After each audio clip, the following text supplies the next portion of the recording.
అంధకార సంబంధమైన అధికారములో నుండి. అంటే ఒక వ్యక్తి మరణముతో పోరాడుతూ ఉన్నాడు, లేమితో పోరాడుతూ ఉన్నాడు, నెమ్మది లేక సంతోషము లేక ఆ వ్యక్తి ఏడుస్తూ ఉన్నాడు. మరి ఆ వ్యక్తి దేవుని మాట విన్న తర్వాత, ఈ పరిశుద్ధ గ్రంథాన్ని చదివిన తర్వాత, క్రీస్తు మన కోసం చనిపోయాడన్న సత్యాన్ని గ్రహించిన తర్వాత అతని పాపము క్షమించబడింది. హల్లెలూయ.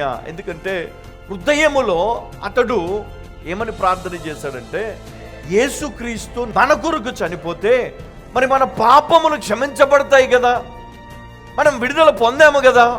మరి విడుదల పొందినప్పుడు మరి నా శాపం ఎందుకు ఇంకా నాకు శిక్ష విధిస్తుంది, నా శాపం ఎందుకు నా పైన నన్ను ఏలుతుంది? మరి శాపము కొట్టివేయబడాలంటే నేను క్రీస్తును నా సొంత రక్షకుని అంగీకరించాను. మరి ఆయన ఆ విధంగా ప్రార్థన చేస్తూ ఉన్నప్పుడు మరి నిజంగా అతనిలో ఒక గొప్ప నెమ్మది అనేది అతనికి కలిగింది. ఆ నెమ్మది ఏంటంటే, ఈ రోజు నుండి ఇక మీదట ఇవేవి నన్ను ఏమీ చేయలేవు, క్రీస్తు మరణము నాకు విడుదల. హల్లెలూయ.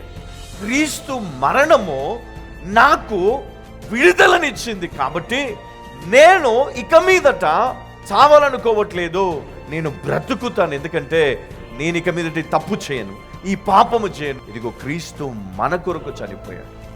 మనం ఇంకనూ పాపులమై ఉండగానే ఆయన చనిపోయాడు. ఎందుకు? ఎందుకంటే మన పాపములు ఆయన పైన మోపబడ్డాయి గనక, ఆయన మరణించడం ద్వారా మనము విమోచన పొందాము కాబట్టి, మనకు విమోచన కలిగింది కాబట్టి, ఆ విమోచన నీకేమిస్తుంది అంటే చూడండి, ఇక్కడ ఆయన మనలను అంధకార సంబంధమైన అధికారములో నుండి విడుదల చేసి, హల్లెలూయా,